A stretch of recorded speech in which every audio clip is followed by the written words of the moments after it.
Good day and welcome to the Sydney Property Muppets podcast. My name is Kurt Lawther, the real estate agent, and forever and always is... Chris Clark, the buyer's agent. Nice set of tone today. Nice set of tone. Now you may be wondering, why is there all this giggling going on beforehand? Well, I just asked Chris, what do I usually say, even though I'm the one saying it week in, week out? And it's literally like I can roll it off my tongue what you say to start us off. But anyway, sort of linked to that somehow. We are talking about you being befuddled. Yes, Chris. All things real estate. Well, it is real estate, but it's to do with people making important decisions based off a couple of pictures. Okay, what are we talking about here? Let's bring it back to real estate. Yeah. Okay, so pictures you're talking about. I'm talking about property is generally people's biggest asset in Australia. Yep. It's the one where all their money's tied up, generally. Quite often their retirement plans, quite often downsize, it's what they're going to get their holiday house. And when people go to sell, they're making their decision off three skilled talkers talking for 30 minutes to an hour, and that's who they decide is going to have their trust to sell their property. And I think it's one of the most ridiculous things I've heard since, I don't know, sliced bread, even though sliced bread's not that ridiculous. So you're talking about, just to clarify, when people come to go to sell a property, they don't have, let's say, they don't have a relationship with existing agents. Exactly. And they say, these are the three best ones I can determine from whatever means they've got those three, and they get them to come in doing a pitch. And to me, it kind of makes sense that, because how else would you go about that in terms of, yes, they're all talkers, agents are good at, jostling and pitching and influencing. But at the same time, if you don't have that, you're just going to, instead of getting all three to come in, you're just going to pick one? Or what's the solution to not going through that mechanism? That's so ridiculous in sliced bread. Yeah. So I think there's a few things. So you never know when you're going to need to sell. At the end of the day, you don't know what's going to come up. Yep. And I'm not saying there's a perfect science that, if you know you're going to sell in 10 years' time, you start already deciphering what agents. But I think it's a little bit of a change in mindset from people that see real estate agents calling them all the time and just being like, I hate agents. Why are they calling me? Why are they calling me? Generally, most, I reckon, are just trying to help out, are generally trying to give you updates on the market. Now, yes, they're annoying, but if someone keeps calling you, then don't use them because they're not respecting you.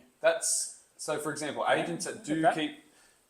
if an agent's calling you once a year, maybe once every 9 months, I don't think that's a bad thing because they're trying to build their pipeline. They actually want to know if they can help you or not. Yeah.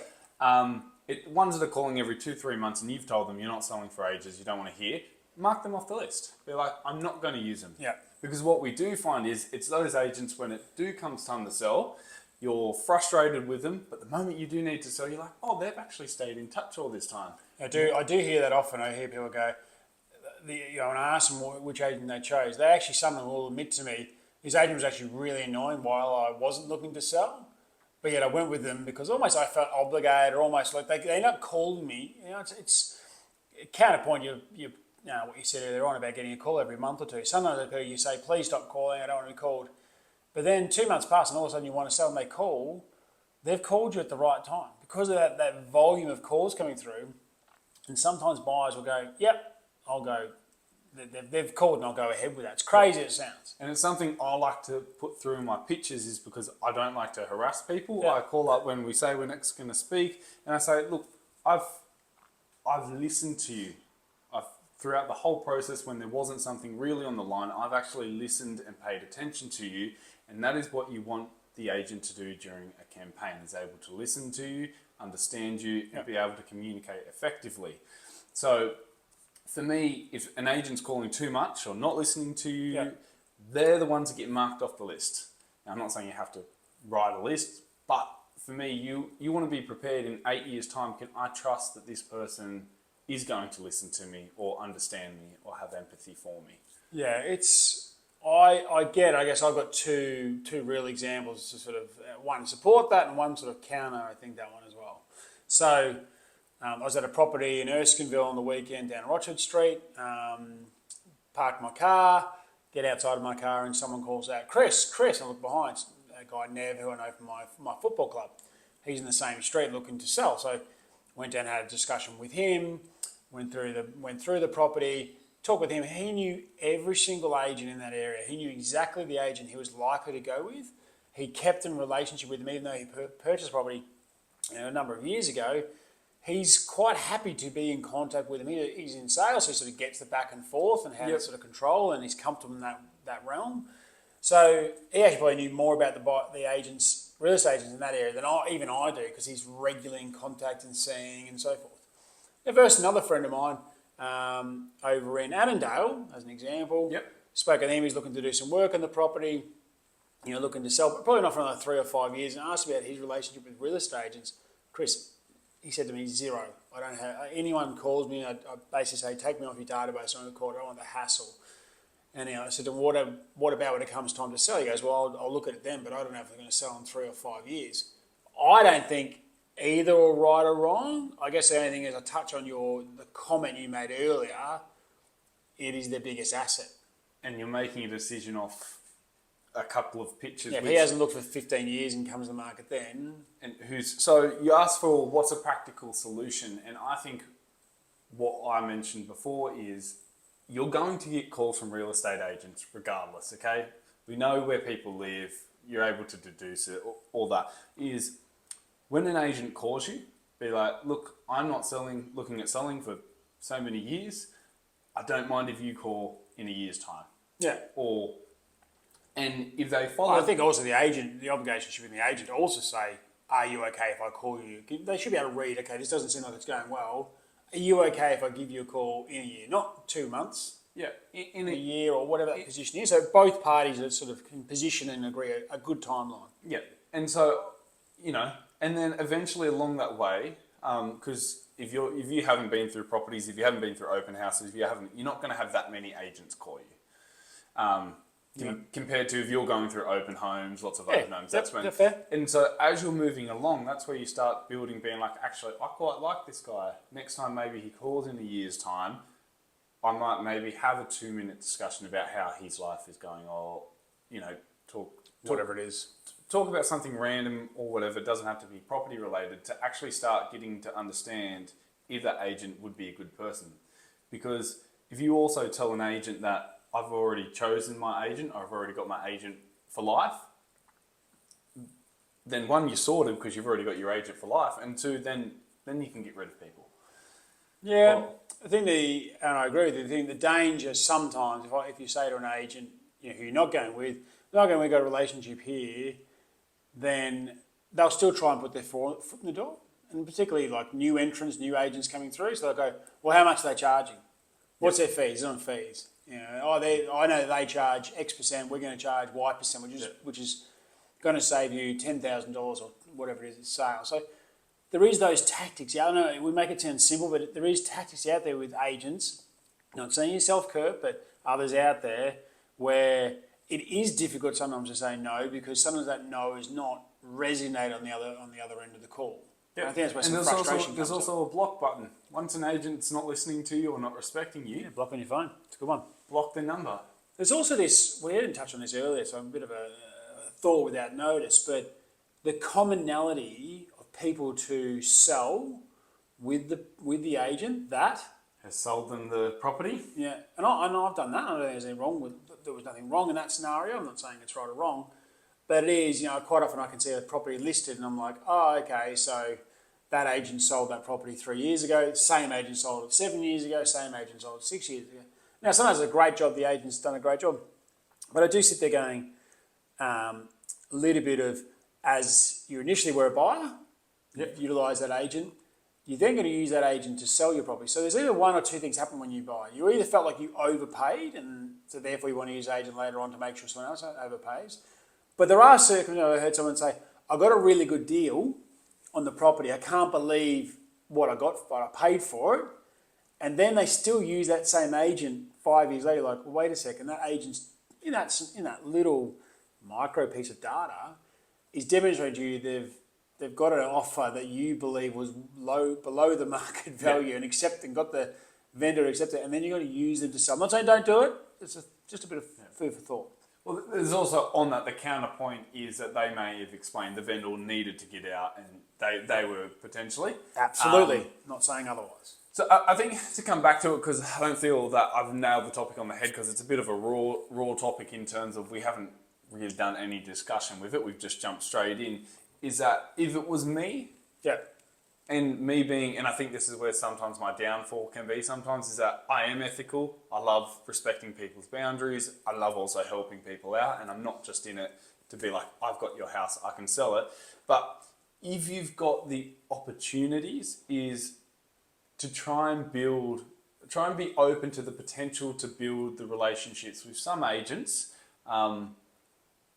So then when it does come time to make a very important decision on who you're going to trust with your biggest asset or one of your biggest assets, you know you've got, sweet, I can turn to them and I can wholeheartedly believe, because there'll become a time in the transaction or negotiation where you need to trust that agent has your best interest at heart. Now, sometimes selecting the agent off a 30-minute pitch, it works and people are happy. I'm not saying it doesn't. Yeah, I guess we really, the nail on the head is, you're befuddled by this process. I guess if someone says to you, can you come in as one of 3 agents and pitch, and I've got no relationship, you're not against coming in and having that pitch, right? I guess you're more just, your frustration is, how is this the first time that this individual has thought about who they're going to engage to sell their most biggest asset? Yeah, and if that is the case as well, I come in open arms because I'm wanting to help you. I'm like, brilliant, let's see what I can do. And so I'm obviously also happy to be called into that, because that's how people make their decisions sometimes. It's interesting, this is going off track a little bit. Sometimes when I hear those 3 pitches go through, there's either 2 reasons I hear the fundamentals, and there's obviously, yes, there are times people choose the right person. I think if they've got a previous relationship, that's when that sort of speaks and comes in and goes, I knew this agent. But if they don't know any of them beforehand, I think 1 or 2 factors, either typically the sway factors. And it's not experience, not results. It's either the percentage, so someone's looking for the cheapest agent. Kills me. Or the other time they actually potentially choose the agent that valued their property the most. Yep. I'm not saying other factors, the ethical and the process and so forth aren't huge anymore. But when I talk to sellers, why did you choose X? We got X percentage, which was just unheard of, or they said to us, now what then happens, they give you, just because they tell you your property's going to sell for an amount more than the other agents, doesn't mean it actually will sell for that. Yeah. Well, I sort of, and that's where I try and differ in my pitch, is that I will tell people, this is basically what I tell them, I'm happy to be open and transparent, that just say your property's worth 2 million, or there's sales. I'll go, Chris, the sales that are comparable to your property, roughly, are somewhere around the 2 million range. On an agency agreement, we need to give you an estimate of what it is likely to sell, which is where buyers will be able to gauge similar properties that have sold, which is around the 2 million. However, that is not going to stop us trying to get as much as we can for your property. So even though we're saying there's proof showing that it will sell around the 2 million range, our goal is, if we can get someone crazy enough to spend 2.5, we're going to get it. We're going to try and get it for you. But a lot of, end of section, a lot of people, agents do come in and or people focus on that top figure. Because most agents at the end of the day, the more money they sell the property, the more money they also get. Yeah. So, and the vendor, let's put it brutally, the vendors wants to find the agent selling most of their money, so they get the money, in the end, as we said, the biggest asset. Yeah. And also then the commission, I don't like saying commission, I like to say performance reward, because I don't get rewarded until I perform. Yeah. And if you're basing it off someone saying, oh, we're 0.5% cheaper, that means that agent has to go and find an extra property to cover off the percentage they've cut off. Yep. Which means they're going to not be focusing as much on your property, because they've got more and more hurdles to jump through. All right. I think that brings us. Yeah, I think we'll probably look at this and be like, we can definitely tidy this up in the future. Yep. But just a bit of a raw episode. So good. I think we jump into our 3 quick cues. Okay, let's go into it. So basically 3 quick cues. Basically ask each other 3 questions. Yep. First one is definitely property centric or topic centric, and you can have a bit of a chance to do a rebuttal. The following two can be personal, can be property related, and really we're looking for one-word answers overall. Yes. You kicking us off today? I'll kick it off. If you were to sell your property, what are you looking for in an agent? There can be many things, so this is not the one and only, but what's something that, that will be top of mind when an agent is coming in into pitch? I think for me it would be really understand their process. I really believe got a process you're following through and you can really articulate that. Definitely chemistry. I think that's got to be someone I can build a rapport, have a tough conversation with. And I'll also always have a very high expectation on communication. Doesn't mean they're communicating with every minute, but my expectation is simple things like after an inspection, I am getting something detailed. It doesn't have to be like a written 30-page report. We had 7 people come through, 3 of them asked for contracts or something like that. Yep. Just something that not me having to chase. I had a bad experience a long time ago where it was me chasing and getting reports or getting updates every week or two, and I'm like, okay, I'm looking for more than that. Those are probably sort of the 3 areas I look for most. I like it. What's one question that you wished in those pitches that people asked of an agent? Oh. Or maybe they do ask and it doesn't have one you haven't thought of before or had before. What is one question? That's a really good question. That's a political answer there. Really good. You've answered my question by nice stopgap there. Well, that's a really good question. Let me get back to it. That is a really good question. And what's the question? Doesn't have to be a special one. What's the question? Do you know what? I'll come back to you another time, probably being like, this is a better answer. I'm going to go left field. Go on. What's your motivation to perform? Motivation to perform. Okay. Yeah. So, for example, if someone was to ask me, they'd be like, I start with why, like, for example, why I get out of bed, or a quote I like to reference is the standard you walk past is the standard you set. Yeah, nice. And so people, we never get asked that question because generally it's all on the commission and all that, but being like, what actually drives you to work hard every day? Yeah. Okay, So, that's good. Next question. Like it. Would it be difficult for you to select an agent considering you have relationships with so many? Yes. There we go. All right, well, that's a good one though. But still, probably don't want to delve too much into it. But yes, it would be conflicting. What's one question you wish that people didn't ask? They do ask you in the pitches, or they more often ask, and one you just go, I wish they didn't ask that.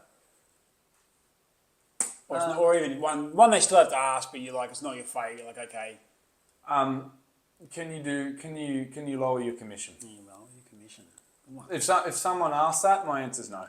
Yep. I was like, if you want to, and not to be harsh, but if you want a cheaper agent, then I'm not your agent for you. Well, and I think I related to my stuff as well. I quite often say, if I negotiate with you here, how am I going to negotiate? That's also, you've got to mirror how I negotiate when I'm buying the property, or for you when you're selling the property. Well, if I don't respect myself, my value and my time, then how am I going to be able to do the same for you and your property? Yeah, I agree. Okay. Is it my question? The funny question? A funny one there. Okay, Funny, so a little background to this. I am flying in the middle of the year to England to visit my best mate who's going to move over there and getting married in England. Yes. It turns out I'm going to a country beforehand, another country for a bit of a couple days break. Okay. Which country am I going to, Chris? Do I know this? No. Oh. Take a guess. What country? It's in Europe. It's in Europe. Oh, Denmark? No, not Denmark. I'll give you 2 more guesses. Where would you be going to? Not France? No, that was a potential option. Then I'm going to go Spain. Oh, very close. Kind of. Italy. Oh! That was my next guess. All right. For you. Yeah. There's other brands these out there, so don't feel limited to this, but like out of PlayStation, Nintendo, what you go PlayStation. to? Every time? Okay, cool. Grew up on a PlayStation 2, 3, 4. I don't really play it much now because I've got the attention span on a PlayStation like a fish, goldfish, but yes. Very good. All right, that brings us to the end of today's episode. So, as you always say, our advice is general in nature. Speak to professionals in the area before you make a life-changing decision. Build those relationships. Build guys. those relationships. But no, thank you for listening, guys. Thanks for dropping I think it was a bit of a raw episode, which I quite like, being able to just spitball things quite literally off the top of our heads. Please share, like, subscribe, whatever platform you're on. Right, that's on that. If you're up to this point in the podcast, we thank you for waiting and getting to the end of this. Please, when you get to this point, forward this to one person, whether on YouTube or on Spotify. Forward to one person you think it might add value. That's going to be huge for us. Thank you so much. Have a fantastic week.